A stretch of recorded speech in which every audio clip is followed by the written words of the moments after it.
बहू के कान और पड़ोस के घर लड़ाई। रूही अपने घर खाना बना रही थी, तभी उसे अपने पास के घर से लड़ाई की आवाजें सुनाई देती हैं और वो खाना बनाना छोड़कर जल्दी से खिड़की की तरफ देखना शुरू कर देती है। तभी रूही की सास उसको ताका झाकी करते हुए देख लेती है और फिर, ए रूही, ये तो किचन में खाना छोड़कर क्या देख रही है? हाँ? अरे माँ जी, मैं तो किचन में खाना ही बना रही थी। ये जो अपने पड़ोसी है ना, इतने लड़ाकू, मैं चाहकर भी अपने काम पर ध्यान ही नहीं दे पाती। अब देखो ना, अंजलि आंटी कैसे अपनी बहू को खड़ी खोटी सुना रही है। अबे क्या कर दिया उसने जो अंजलि बहन उस पर इतना भड़क रही है?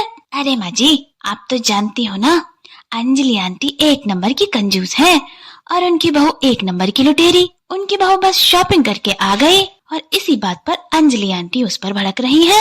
अंजलि बहन उस पर किस बात पर भड़क रही हैं? ये बात तुझे कैसे पता? अरे माँ जी, मैं रहती इसी घर में हूँ, पर मेरे काम तो पड़ोसियों के घर में ही रहते हैं ना। किसके घर में क्या हो रहा है, क्या बातें हो रही हैं, ये सब मेरे अलावा कोई नहीं जानता। मुझे ना हर घर की खबर रहती है माँ जी। हाँ, और बहू, एक कान इस घर में भी रखा कर, मेरा गला सूख जाता है तुझे आवाज देते देते। पता नहीं कैसी बहू मिली है मुझे, कान लगाकर दूसरों के घर के भेद लेती रहती है। स्वाति वहां से चली जाती है और रूही फिर से कान लगाकर दूसरों के घर में झांकने लगती है। ऐसे ही दिन बीतते जाते हैं। फिर एक दिन रूही मार्केट जा रही थी, तभी उसको पास की पड़ोसन रिया मिल जाती है। रिया रूही को देखकर कहती है, अरे रूही, तुम तो ससुराल में ही हो। फिर उस दिन मैं जब तुमसे मिलने आई, तुम्हारी सास ने मुझसे ये क्यों कहा कि तुम मायके गई हो? क्या रिया, तुम तो जानती हो ना, माँ जी को मजाक करने की आदत है। उन्होंने तुम्हारे साथ मजाक किया होगा। रूही अपने मन में सोचती है, जानबूझकर माँ जी ने रिया से झूठ बोला होगा ताकि रिया मुझसे मिलने ना आ सके। पर माँ जी नहीं चाहती कि मैं अंजलि आंटी के घर की बात रिया से करूं। पर कोई बात नहीं माँ जी, हम दोनों पक्की सहेलियां हैं। उस दिन क्या हुआ ये तो मैं रिया को बता कर ही रहूंगी। अच्छा, वो तो ठीक है। रूही, तुमको पता है क्या, अभी कुछ दिन पहले अंजलि आंटी अपनी बहू पर जोर जोर से चिल्ला रही थी। पता नहीं उनके घर में ऐसा क्या हुआ जो अंजलि आंटी ने अपने घर से उसका सामान ही फेंक दिया। अरे क्या रिया, तुम भी ना एक नंबर की बेवकूफ हो। तुम्हें नहीं पता क्या, अंजलि आंटी छोटी छोटी बातों को यूं ही लंबा करती है। उस दिन ना उनकी बहू शॉपिंग करके आई थी, घर में जितना भी पैसा था वो उसने सारा उड़ा दिया। इसी बात पे उसकी सास ने नाराज होकर उसका सारा सामान बाहर फेंक दिया ताकि वो ये गलती दोबारा ना करे। इस तरह से रूही और रिया दोनों बातें कर रही थी और उनको इस तरह बातें करते हुए रूही के साथ स्वाति देख लेती है। और फिर जब रूही घर आती है तब, देख बहू, आज मैंने तुझे देखा कि तू कैसे अंजलि बहन की घर की बातें रिया को बता रही थी। देख बहू, अगर तूने ये आदत नहीं सुधारी ना, तो जैसे अंजलि बहन ने अपनी बहू का लाया हुआ सामान फेंक दिया ना, वैसे ही मैं तेरे को उठाकर घर से बाहर फेंक दूंगी। हाँ। स्वाति अपनी बहू को धमकाकर चली जाती है, पर रूही अपनी हरकतों से बाज कहाँ आने वाली।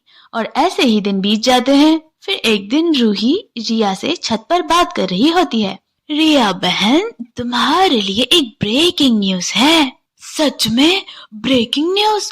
तो इंतजार किस बात का, जल्दी बताओ ना। कल रात को ना गुप्ता जी के घर में धुआंधार बहस हो रही थी। है? पर वो क्यों? मैंने अपने कानों से साफ साफ सुना था। गुप्ता जी की बहू बेटे उनसे अलग होना चाहते हैं।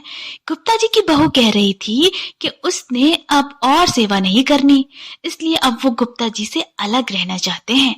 और तो और अपनी प्रॉपर्टी पे अपना हिस्सा भी मांग रहे थे। अच्छा, फिर गुप्ता अंकल ने क्या कहा?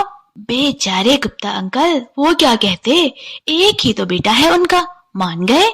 आजकल में उनके बेटे अपना हिस्सा लेकर दूसरे शहर चले जाएंगे।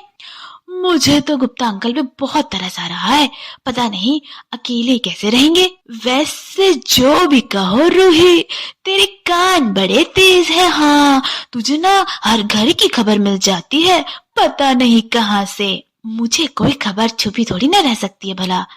क्योंकि मेरे कान पड़ोसी के घर में ही तो रहते हैं। रूही एक बार फिर से रिया के साथ हंस हंस कर बातें करने लगती है और स्वाति को ये सब देखकर बहुत गुस्सा आता है। जब रिया वहां से चली जाती है तब स्वाति अपनी बहू रूही से कहती है, बहू दूसरों के घर का तमाशा बनाना छोड़ दे, कहीं ऐसा ना हो कि कल तेरा ही तमाशा बन जाए।